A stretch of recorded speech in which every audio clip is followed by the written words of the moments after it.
Share বাজারের ৫৫% bank কিন্তু দুর্বল। সেই খবর সহ আজ জানাবো পুঁজিবাজারের কিছু গুরুত্বপূর্ণ তথ্য। প্রথমেই আমরা দেখে নিই, আমরা যখন ভিডিওটি করছি তখন বাজে বেলা ১১টা বেজে ৪২ মিনিটের সময়ে কিন্তু ঢাকা স্টক এক্সচেঞ্জের প্রধান সূচক ৭ পয়েন্ট বেড়ে ৫,২৮৪ পয়েন্টে অবস্থান করছে। অন্যদিকে ডিসিএস ইন্ডেক্স ৫ পয়েন্ট বেড়ে ১,০৬০ পয়েন্টে অবস্থান করছে। অন্যদিকে ভালো কোম্পানি নিয়ে গঠিত ডিএস30 ইন্ডেক্স ৩ পয়েন্ট কমে ২,০১৯ পয়েন্টে নেমে এসেছে। এ সময় লেনদেন হওয়া প্রতিষ্ঠানগুলোর মধ্যে ১৭৯টি প্রতিষ্ঠানের দর বেড়েছে, কমেছে ১৩৮টির এবং ৭২টি প্রতিষ্ঠানের দর রয়েছে অপরিবর্তিত। লেনদেন হয়েছে ৩৫৫ কোটি টাকার। আগের কার্যদিবসে যেখানে ৮৭৬ কোটি টাকার লেনদেন হয়েছিল। এর আগের ভিডিওতে আমরা দেখিয়েছিলাম যে পুঁজিবাজার যে এই যে উত্থান পতনের ভিতরে সূচক ওঠানামা করছে, তার মধ্যেও কিছু ভালো দিক রয়েছে, সেটি হলো লেনদেনের গতি বাড়া, মানে এই যুদ্ধ সময়ের মধ্যে খুবই ভালো পরিমাণে। তার মানে কি, ইনসাইডে যারা বসেছিল তারা কিন্তু কিছু ভালো ভালো শেয়ার এই মুহূর্তে সংগ্রহ করছেন। অর্থাৎ এই মেসেজটি আপনারা আগের একটি ভিডিও আছে শেয়ার বিজনেস থেকে দেখে নিতে পারেন। খুবই গুরুত্বপূর্ণ তথ্য রয়েছে সেখানে। আজ লেনদেন হওয়া প্রতিষ্ঠানগুলোর মধ্যে দুটি প্রতিষ্ঠানে সবাই হল্টেড হয়েছে। এর মধ্যে এমআরএল অয়েল ১ টাকা ৪০ পয়সা বেড়ে ১৫ টাকা ৫০ পয়সায়। অন্যদিকে মুন্নু সিরামিক্সের দর ৮ টাকা ৬০ পয়সা বেড়ে ৯৫ টাকায় হল্টেড হয়েছে। অন্যদিকে পজিটিভ মুভমেন্টের যে শেয়ারগুলো রয়েছে, প্রথমেই রয়েছে মুন্নু সিরামিক ইন্ডাস্ট্রিজ। এই প্রতিষ্ঠানটি গত ৬ মাসে বিনিয়োগকারীদের 2.61% পজিটিভ রিটার্ন দিয়েছে এবং ৯৬ টাকায় সর্বশেষ অর্থাৎ 9.95% দর বেড়ে ৯৫ টাকায় সর্বশেষ লেনদেন হয়েছে এবং ৩৯২.৭৩ প্রতিষ্ঠানটি পির ইস্যু কিন্তু খুবই ঝুঁকিপূর্ণ। দুই প্রান্তিকে আয় থাকলেও তৃতীয় প্রান্তিকে কিন্তু মুন্নু সিরামিক্স লোকসান গুনেছে। এরপরে রয়েছে বেক্সিমকো ফার্মাসিউটিক্যালস। গত ৬ মাসে বিনিয়োগকারীদের 6.17% পজিটিভ রিটার্ন দিয়েছে। বেক্সিমকো ফার্মাসিউটিক্যালস নিয়ে যদি আপনাদের কোনো প্রতিবেদন দেখার আগ্রহ তৈরি হয় বা জানার থাকে, সে বিষয়টি আমাদেরকে কমেন্টে জানাবেন। আমরা বেক্সিমকো ফার্মাসিউটিক্যালস নিয়ে আলাদা একটি কন্টেন্ট তৈরি করতে চাই, কারণ সালমান এফ রহমান এর পতন হলেও কিন্তু খুব ভালোভাবে যে বেক্সিমকো ফার্মাসিউটিক্যালস টিকে আছে সেই বিষয়ে গুরুত্বপূর্ণ তথ্য থাকতে পারে, সেই কমেন্টে আপনারা জানান, তাহলে আমরা ভিডিওটি তৈরি করব। 5.96% দর বেড়ে ১২৪ টাকায় এই বেক্সিমকো ফার্মাসিউটিক্যালস আজ লেনদেন হচ্ছে। 8.95 প্রতিষ্ঠানটির পির ইস্যুর দিক দিয়েও কিন্তু প্রতিষ্ঠানটি খুব লোভনীয় অবস্থান রয়েছে। প্রথম প্রান্তিকে থেকে দ্বিতীয় প্রান্তিকে আয় কিন্তু এই প্রতিষ্ঠানটির আরো বেড়েছে। বেক্সিমকো ফার্মাসিউটিক্যালস এর পরে রয়েছে সিটি ব্যাংক। প্রতিষ্ঠানটি গত ৬ মাসে 19.17% পজিটিভ রিটার্ন দিয়েছে। ২৭ টাকা ৯০ পয়সা দরে সিটি ব্যাংক লেনদেন হচ্ছে আজ। ২৭ টাকা ৯০ পয়সা দরে, মানে আজকে যদিও -2.45% দর কমেছে এবং 3.8 প্রতিষ্ঠানটির পির ইস্যু। অন্যদিকে এরপরেই রয়েছে এনসিসি ব্যাংক গত ৬ মাসে বিনিয়োগকারীদের 56.88% পজিটিভ রিটার্ন দিয়েছে। ১৭ টাকা দরে আজ সর্বশেষ লেনদেন হচ্ছে। প্রতিষ্ঠান পির ইস্যু 8.14।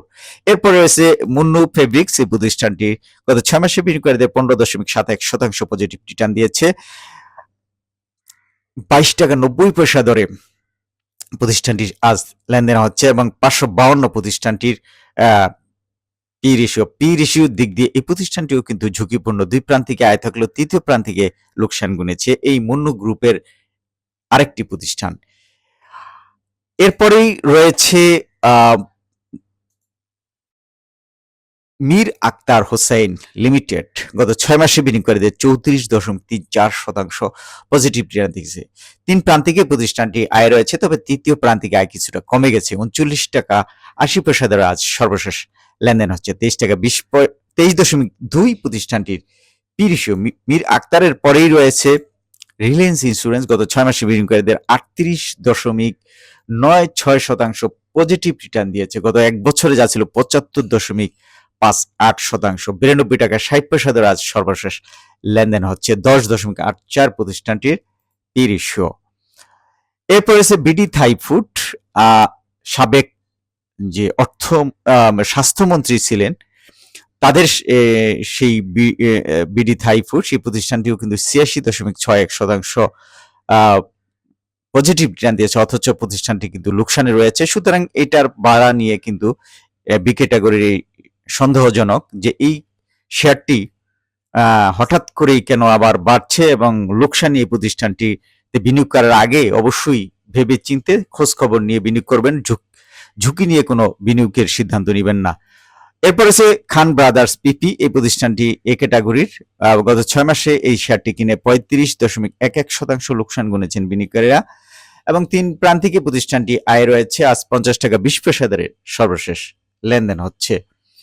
এরপর রয়েছে সর্বশেষ eastern bank limited. Eastern bank limited গত 6 মাসে বিনিয়োগকারীদের 17.75% পজিটিভ রিটার্ন দিয়েছে। 27 টাকা 20 পয়সা দরে আজ সর্বশেষ লেনদেন হচ্ছে। প্রতিষ্ঠানটি পি রেশিও 5.6। এখন আমরা এক নাগারে দেখে নিব বেক্সিমকো ফার্মাসিউটিক্যালস এর আরএসএ মান 52.05, অর্থাৎ এই প্রতিষ্ঠানটি এখনো অবমূল্যায়িত অবস্থায় রয়েছে। 70-এর উপরে গেলে সাধারণত ওভার ভ্যালুড ধরা হয়, সেই হিসেবে 123 টাকা 80 পয়সা ধরে আজ সর্বশেষ লেনদেন হচ্ছে। তার মানে আন্ডার ভ্যালুড অবস্থায় রয়েছে, এখনো কেনার উপযোগী এই শেয়ারটি। শেয়ার বিজনেস 24.com কোন শেয়ারের কেনা বা বেচার জন্য আগ্রহ করে না, কেবল ইন্ডিকেটর তুলে ধরে তথ্য বিশ্লেষণ করে থাকে। শেয়ার বিজনেস 24.com এর তথ্য জেনে শুধু আপনারা নিজেদের ডেভেলপ করবেন, কিন্তু বিনিয়োগ সিদ্ধান্ত কখনোই নিতে বলে না। বিনিয়োগ সিদ্ধান্ত যার ব্যক্তিগত ব্যাপার, সে ব্যাপারে শেয়ার বিজনেস 24.com কোনো দায়ী থাকবে না। এবং মুন্নুস সিরামিক্স এর আরএসআই মান 58.34, তারপরে ইউসিবির আরএসআই মান 40.01, তারপর আছে আইএফআইসি ব্যাংক, এই প্রতিষ্ঠানটির আরএসআই মান 25.37। আইএফআইসির পরেই রয়েছে যমুনা ব্যাংকের আরএসআই মান 69.80। এরপরে রয়েছে বেস্ট হোল্ডিং, এই প্রতিষ্ঠানটির আরএসআই মান 45.19। বেস্ট হোল্ডিংস এর পরেই রয়েছে ইস্টার্ন ব্যাংক, এই ব্যাংকটির আরএসআই মান 51.55। এরপরে অলিম্পিক ইন্ডাস্ট্রিজ, এই প্রতিষ্ঠানটির আরএসআই মান 42.93। এরপর রয়েছে ডোমিনেস স্টিল, এই প্রতিষ্ঠানটির আরএসআই মান 86.25, অর্থাৎ এই শেয়ারটি 67 টাকা 10 পয়সা দরে লেনদেন হচ্ছে, মানে ঝুঁকিপূর্ণ হয়ে পড়েছে এবং ওভার ভ্যালুড অবস্থায় চলে গেছে। তারপর আছে একমি ল্যাব, এই প্রতিষ্ঠানটা আরএসআই মান 48.99। এখন আমরা যে খবরটি দেখব যে 55% ব্যাংক যে শেয়ার বাজারে দুর্বল, সেই খবরের আমরা বিশ্লেষণের চেষ্টা করব যে শেয়ার বাজারে এখন ভালো ব্যাংকের চেয়ে খারাপ ব্যাংকের সংখ্যা বেশি হয়ে গেছে। রোববার একদিনেই 10টি ব্যাংক নতুন করে দুর্বল মানের জেট শ্রেণীতে পড়ায় বিনিয়োগকারীদের মধ্যে বড় ধরনের উদ্বেগ তৈরি হয়েছে, কারণ এসব ব্যাংক গত বছরের শেয়ার হোল্ডারদের কোনো লভ্যাংশ দিতে পারেনি। ফলে এখন তালিকাভুক্ত ব্যাংকের অর্ধেকের বেশি দুর্বল হিসেবে ধরা হচ্ছে।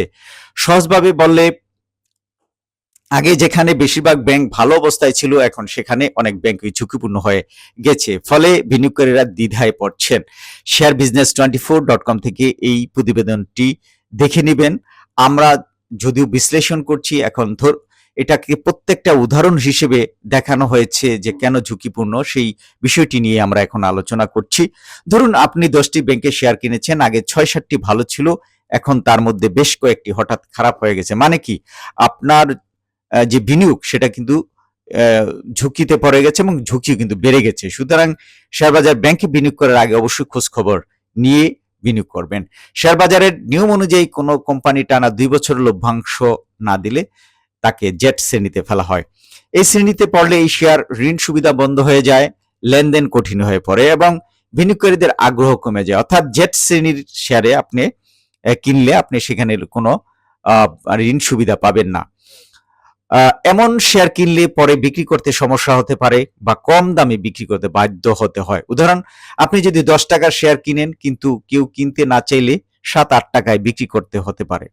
নতুন করে জেট শ্রেণীতে যাওয়া 10টি ব্যাংকের মধ্যে রয়েছে AB bank, IFIC bank, one bank, premier bank, Rupali bank, NRB bank, mercantile bank, UCB, Al Arafa Islami bank ও এনআরবিসি ব্যাংক। এর আগে থেকেই 5টি দুর্বল ছিল, ফলে এখন মোট 15টি ব্যাংক জেড শ্রেণীতে রয়েছে। এর বাইরে আরো 5টি ব্যাংকের অবস্থা এতটাই খারাপ যে তাদের শেয়ার লেনদেনই বন্ধ রয়েছে। এগুলো একীভূত হয়ে নতুন একটি ব্যাংক হিসেবে কার্যক্রম শুরুর প্রক্রিয়ায় রয়েছে। সব মিলিয়ে শেয়ার বাজারের 36টি ব্যাংকের মধ্যে 20টি এখন দুর্বল অবস্থায় রয়েছে, যা মোটের প্রায় 55%। উদাহরণ, 36 জন ছাত্রের মধ্যে 20 জন যদি ফেল করে তাহলে পুরো ক্লাসের মানই নিচে নেমে যায়। এখানেও একই অবস্থা। একই সময় ব্যাংক খাতে দুই রকম চিত্র দেখা যাচ্ছে। একদিকে কিছু ব্যাংক রেকর্ড পরিমাণ মুনাফা করেছে, অন্যদিকে কিছু ব্যাংক একেবারে দুর্বল হয়ে পড়েছে। যেমন BRAC bank, city bank, Pubali bank গত বছর বড় অঙ্কের মুনাফা করেছে এবং ভালো লভ্যাংশ দিয়েছে। বিপরীতে দুর্বল ব্যাংকগুলো কোনো লভ্যাংশ দিতে পারেনি, তাদের শেয়ারের দাম কমছে। অর্থাৎ ব্র্যাক ব্যাংক দেখেন এখন নিম্নমুখী অবস্থায় রয়েছে। এর আগে কিন্তু এই শেয়ারটি প্রায় 100% কাছাকাছি মুনাফা দিয়েছিল, অর্থাৎ সেই 40 টাকার শেয়ার 90 টাকায় চলে গিয়েছিল। অর্থাৎ এই ব্যাংকটি যেমন মুনাফা করছে, বিদেশি বিনিয়োগকারীরা কিন্তু এই শেয়ারটির দিকে ঝুঁকছেন। অর্থাৎ কখন কোন শেয়ার থেকে আপনারা এই জন্য এই ধরনের খবরগুলো জেনে প্রতিনিয়তই আপনারা আপডেট থাকবেন। sharebusiness24.com থেকে বাকি এই রিপোর্টটি দেখে নেবেন, কারণ আমরা এই খবরটি পুরো পড়তে গেলে বা বিশ্লেষণ করতে গেলে সময়ের চলে যায়, সেজন্য আমরা এখন করছি না। বাকিটা আপনারা এই প্রতিবেদনটি দেখে নেবেন, আমরা ভিডিওতে ডেসক্রিপশনে লিংক দিয়ে দেব। সবার জন্য শুভকামনা, ধন্যবাদ।